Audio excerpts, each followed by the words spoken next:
wrapping up a series of rallies today to hold Washington's feet to the fire on that very issue. With us now, Republican Congressman and presidential candidate Tom Tancredo, and Monica Ramos is here. She's the wife of jail border agent Ignacio Ramos. I guess, Mrs. Ramos, I'd like to sort of get your take, having seen your husband. How's he doing? He's hanging in there. He's taking it day by day right now, staying really headstrong and very confident. All right, so is he optimistic that he's going to be out of there soon, or is he looking for a pardon? What did he tell you? Well, we hope so. Right now, of course, we are pursuing a pardon at this point, but we'd like for him to be exonerated. He's staying very hopeful for that. Has he talked about how he's treated at the prison? Yes, he has. Right now they have him in complete isolation. He is guarded 24 hours. He's in total isolation 23 hours out of the 24 hours, 1 day, 1 hour of recreation, I'm sorry.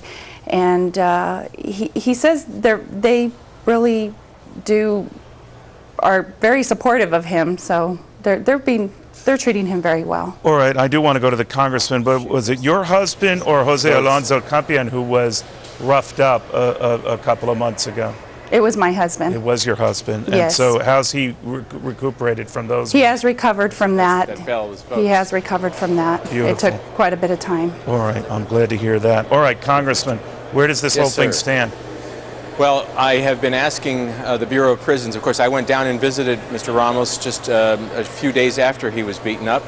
I have been trying to get the Bureau of Prisons to actually move him to a minimum security facility. I have worked with the family on this. They had agreed, and Mr. Ramos agrees. We would like to try to get him out of where he is, out of solitary confinement, essentially, and into an environment where the kind of threat does not exist that he faced before. So Congressman, the facility he's in, it's interesting. We're talking about this on the day we have this Newcastle prison uprising. Yeah. Now the one in question in Newcastle, I think we'll take another shot of it, but that's a medium security prison. The one that these two gentlemen are in, how would you define that? Well, this was the one I visited anyway in Mississippi. It was a medium security facility, but it was, of course, inhabited by a lot of people who were illegal immigrants who had already committed other crimes and were in there. When they found out that Mr. Ramos was there, they took after him, and if it had not been for the intervention of another prisoner, by the way, who knows what would have happened. But I saw what happened to his arm. On my website, we have a place for people to go and actually have an address for him to send let him know that you care and you're still thinking about him. I know the warden's mad at me because they're getting thousands and thousands of letters, but that's tough.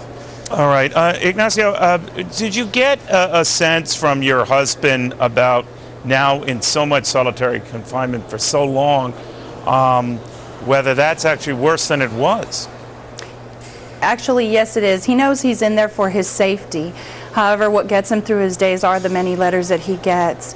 It is hard for him. He has to suffer the punitive part of it. As in general population, he was able to watch TV, call us on a daily basis. Right now, he's only allowed one call every 30 days for 15 minutes. But Monica, did he ever identify to you or to authorities who beat him up?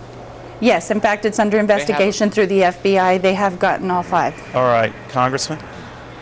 Yes, sir. I was just going to say yes. I know that they have, and this is a tragedy of incredible proportions. It encapsulates so much of what is wrong with our entire system. I mean, this one incident, it's really reflective of much bigger problems we have with our immigration system and with this administration's policy. The president did pardon 18 people over Christmas break, Neil. Okay. 5 of them were 5 drug dealers, but he did not choose to pardon Mr. Ramos or Mr. Campion. It's a terrible shame. Shame on you, Mr. President. All right, I want to thank both of you for coming today. And just as a point of clarification, this prison where Monica's husband is being housed is a federal prison. The prison that we're going to show you right now in Newcastle is a state prison, actually a